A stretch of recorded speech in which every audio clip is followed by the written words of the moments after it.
हाय मेरे जिगर के टुकड़ों, आज हम 2003 में आई मूवी गोथिका को एक्सप्लेन करने वाले हैं। I hope you like it. Movie की स्टार्टिंग होती है मरेंडा नाम की एक मनोचिकित्सक डॉक्टर से, जो कि एक कलोई नाम की मेंटल पेशेंट का इलाज कर रही होती है। वहीं इलाज के दौरान कलोई मरेंडा को बताती है कि यहाँ रोज एक आदमी उसका रेप करता है, और ये बात कलोई पिछले कई दिनों से बोल रही होती है। इसलिए मरेंडा कलोई की रोज रोज वही बात सुनकर पक चुकी थी। फिर हम देखते हैं कि मरेंडा एक शादीशुदा औरत है जिसके हस्बैंड का नाम डगलस है, जो कि इस पूरे हॉस्पिटल का इंचार्ज है। वहीं पर हम एक डॉक्टर पीट को देखते हैं, जो कि मरेंडा की तरह ही एक मनोचिकित्सक है। इसके बाद हम देखते हैं कि मरेंडा अपना काम खत्म करके घर जा रही होती है, पर बारिश ज्यादा होने की वजह से उसे घर जाने के लिए दूसरा रास्ता लेना पड़ता है। और जब मरेंडा एक ब्रिज से होकर जा रही होती है, तभी अचानक उसकी गाड़ी के सामने एक लड़की आ जाती है, जिससे मरेंडा की गाड़ी का बैलेंस बिगड़ जाता है और वो एक दीवार से टकरा जाती है। फिर मरेंडा तुरंत गाड़ी से निकलकर उस लड़की के पास जाती है। तब मरेंडा देखती है कि उस लड़की की हालत काफी खराब होती है।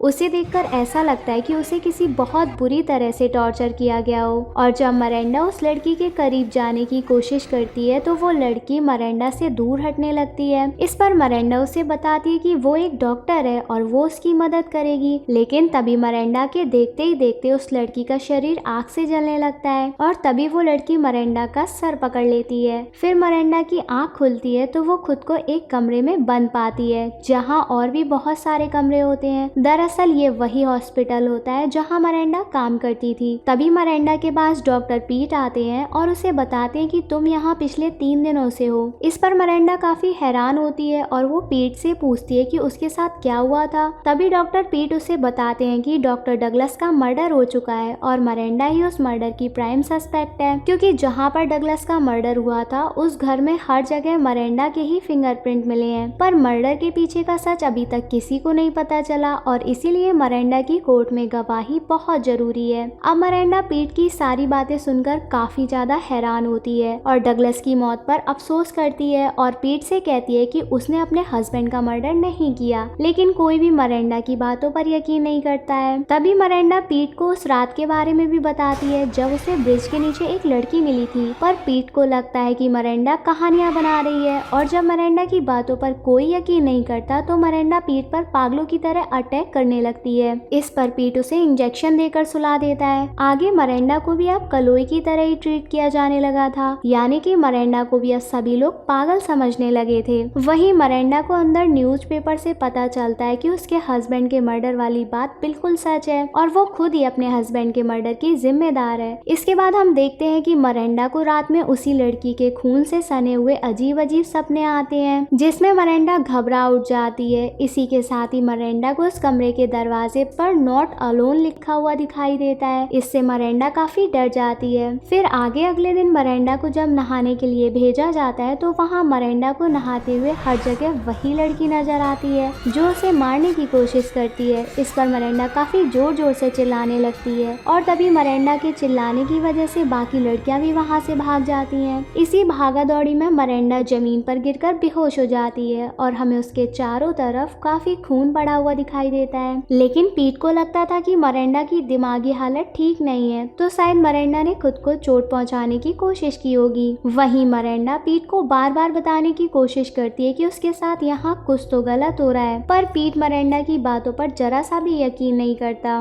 फिर अगले दिन मरेंडा से मिलने उसका लॉयर आता है, तो मरेंडा उससे खुद को यहाँ से निकलवाने के लिए गिड़गिड़ाने लगती है। इस पर लॉयर मरेंडा को बताता है कि तुम्हारे केस की सुनवाई अगले हफ्ते है और सभी एविडेंस तुम्हारे खिलाफ है, इसलिए तुम्हारा बचना बहुत ही मुश्किल है। इसके साथ ही लॉयर मरेंडा से कहता है कि अगर तुम बचना चाहती हो तो तुम्हें अपने पागलपन का नाटक जारी रखना होगा। अब लॉयर की बात सुनकर मरेंडा काफी नाराज हो जाती है, और उसे समझ नहीं आता कि जब उसने कुछ किया ही नहीं तो वो क्यों पागलपन का नाटक करे। और तभी वहाँ एक पुलिस ऑफिसर रेहान आते हैं, जो कि मरेंडा के हस्बैंड के अच्छे दोस्त होते हैं, और वही मरेंडा के हस्बैंड के मर्डर का केस इन्वेस्टिगेट कर रहे होते हैं। वो मरेंडा पर डगलस की हत्या का आरोप लगाते हैं और मर्डर की वजह को पूछते हैं। तभी रेहान क्राइम सीन की कुछ फोटो दिखाता है, जिनसे पता चलता है कि डगलस को बहुत बुरी तरह से उसके शरीर के टुकड़े टुकड़े करके मारा गया था। और तभी मरेंडा की नजर एक फोटो पर पड़ती है जिस पर नॉट अलोन लिखा हुआ था, जैसा कि उसने पहले एक दरवाजे पर लिखा हुआ देखा था। फिर जब मरेंडा अपने हाथ हाथ पर बंधी हुई पट्टी को हटाती है तो उसके हाथ पर भी नोट एलोन लिखा हुआ था, जो कि मरेंडा को दरवाजे पर भी लिखा हुआ दिखाई दिया था। इससे मरेंडा कुछ समझ नहीं पाती और उसे लगता है कि ये सभी लोग उसके खिलाफ कहानी बनाकर उसे फंसाने की कोशिश कर रहे हैं। तो मरेंडा जोर जोर से चिल्लाने लगती है। इस पर पीट फिर से उसे इंजेक्शन देकर बेहोश कर देता है और जब मरेंडा बेहोशी की हालत में सो रही होती है तभी उसे सपने में वही ब्रिज वाली लड़की दिखाई देती है और उसे सपने से ही पता चलता है कि वो लड़की एक आत्मा थी जिसने मरेंडा की बॉडी में घुसकर उसे अपने वश में कर लिया था। और फिर उसी हालत में मरेंडा घर पहुंची जहां उसने अपने ही हस्बैंड को बेरहमी से मार दिया, यहाँ तक कि उसी ने खुद दीवार पर नोट अलोन लिखा था। मगर ये सब कुछ मरेंडा ने जानबूझकर नहीं बल्कि उस आत्मा की वजह से किया था। इसके बाद हम मरेंडा को डॉक्टर गिल के ऑफिस में देखते हैं जहाँ मरेंडा कबूल करती है कि वो अपने हस्बैंड की हत्या के वक्त वहाँ मौजूद थी, लेकिन साथ में मरेंडा ये भी बताती है कि वो वहाँ पर अकेली नहीं थी बल्कि उसके साथ कोई और भी वहाँ मौजूद था। पर दीवार पर जो नोट अलोन लिखा हुआ मिला था उसका यही मतलब था, लेकिन वो नहीं जानती कि वो कौन है। तभी अचानक मरेंडा की नजर टेबल पर रखी एक तस्वीर पर पड़ती है जिसे देखकर मरेंडा कहती है कि ये वही लड़की है जो उसे उस रात ब्रिज के नीचे मिली थी। इस पर डॉक्टर गिल काफी हैरान होते हैं और कहते हैं कि ये लड़की मेरी बेटी रेचल है जिसने आज से 4 साल पहले उसी ब्रिज से कूदकर सुसाइड कर ली थी। तो फिर तुम इसे कैसे देख सकती हो? इससे मरेंडा काफी हैरान होती है।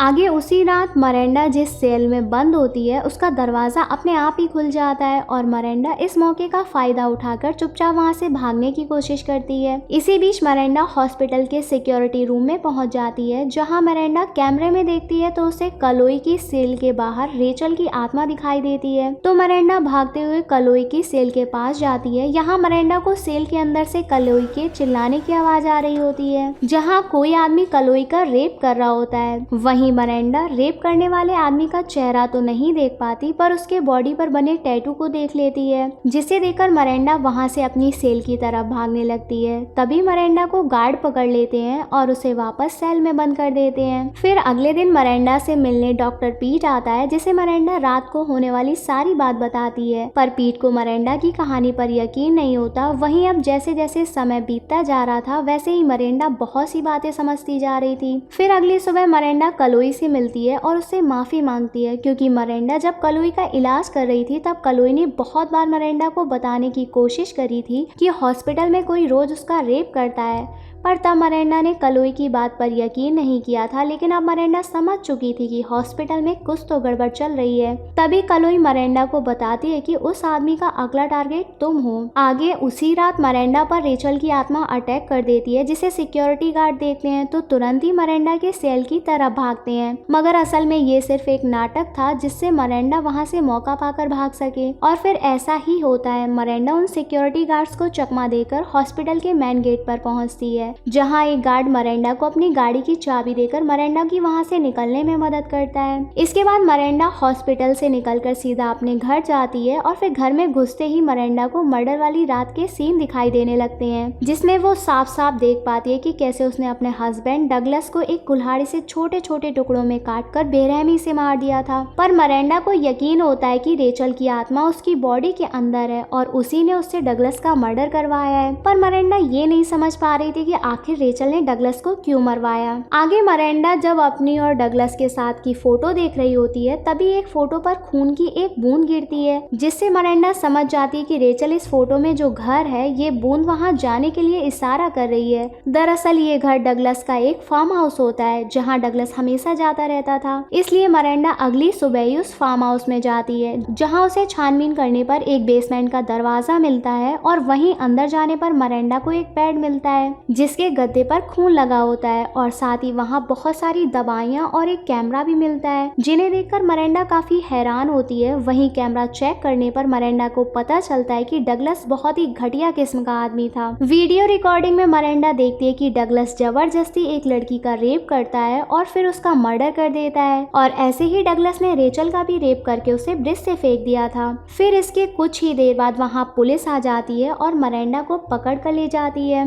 वहीं पर पुलिस को डगलस के शिकार में से एक और लड़की मिलती है जो कि बहुत बुरी हालत में होती है। यहाँ हमें पता चलता है कि रेचल की आत्मा ने अभी तक मरेंडा की बॉडी का यूज किया था ताकि वो डगलस को मार सके। आगे मरेंडा को जेल में कैद कर दिया जाता है जहाँ उससे मिलने के लिए डॉक्टर गिल आते हैं। तभी मरेंडा डॉक्टर गिल को बताती है कि रेचल डगलस के शिकार में से एक थी और नॉट अलोन का मतलब भी यही था कि रेचल अकेली लड़की नहीं थी बल्कि डगलस ने बहुत सारी लड़कियों को अपना शिकार बनाया था। इसी बीच मरेंडा डॉक्टर गिल को बताती है कि डगलस ने अकेले ही ये सब नहीं किया बल्कि उसका एक और साथी अभी जिंदा है क्योंकि उस रात जब कलोई का रेप हो रहा था तब उसने एक टैटू वाले आदमी को देखा था जो कि डगलस का दूसरा साथी है। इसके बाद पुलिस ऑफिसर रेहान मरेंडा से पूछताछ करने के लिए आता है। तब मरेंडा रेहान को बताती है कि रेचल ने सुसाइड नहीं की थी बल्कि उसका रेप करके मारा गया था। तभी मरेंडा रेहान को बताती है कि एक दूसरा अपराधी भी है जो अभी भी जेल में लड़कियों का रेप कर रहा है और उन्हें मार रहा है। और तभी बातों ही बातों में मरेंडा समझ जाती है कि डगलस का दूसरा आदमी और कोई नहीं बल्कि पुलिस ऑफिसर रेहान ही है। और जैसे ही मरेंडा उस सेल से भागने की कोशिश करती है तभी रेहान मरेंडा पर अटैक कर देता है और एक बेहोशी वाले इंजेक्शन से मरेंडा को बेहोश करने की कोशिश करता है। लेकिन तभी इसी हाथापाई में वो बेहोशी वाला इंजेक्शन रेहान को ही लग जाता है। फिर आगे मरेंडा उस सेल से निकलकर भागने में कामयाब हो जाती है। वहीं रेहान मरेंडा पर गोलियां भी चलाता है जिसमें एक गोली वहां पर लगे गैस पाइप पर लग जाती है जिसकी वजह से वहां पर गैस का रिसाव होने लगता है। इसी बीच रेहान अपनी शर्ट उतारता है जिससे हमें रेहान की बॉडी पर एक टैटू दिखाई देता है और फिर टैटू से हमें पता चलता है कि ये वही इंसान है जिसने मरेंडा ने सेल के अंदर कलोई का जबरदस्ती रेप करते हुए देखा था। अब रेहान को इंजेक्शन की वजह से धुंधला दिखाई देने लगता है और फिर रेहान नशे की हालत में ही मरेंडा का पीछा करने लगता है। तभी रेहान को अपने सामने रेचल का भूत दिखाई देता है तो रेहान उस पर गोलियां चलाने लगता है जिससे वहां हो रही गैस रिसाव की वजह से आग लग जाती है और रेहान बुरी तरह से जलने लगता है। तभी मरेंडा रेहान की गन लेकर उसे शूट कर देती है जिससे रेहान वहीं ढेर हो जाता है। और तभी वहां डॉक्टर पीट भी आ जाता है जो सब कुछ अपनी आंखों से देख लेता है और उसे भी मरेंडा की सच्चाई पर भरोसा हो जाता है। इसके बाद हम मरेंडा और कलोई को एक साथ देखते हैं जो अब उस हॉस्पिटल से आजाद हो चुकी थी। और फिर इसी के साथ ये मूवी यहीं एंड हो जाती है। हमारे चैनल को ऐसे ही प्यार देते रहिए। चलो जल्दी से कमेंट करके बताओ आपको मूवी कैसी लगी। लाइक और शेयर करना मत भूलना। होप आपको मूवी की एक्सप्लेनेशन पसंद आई होगी। I love you guys.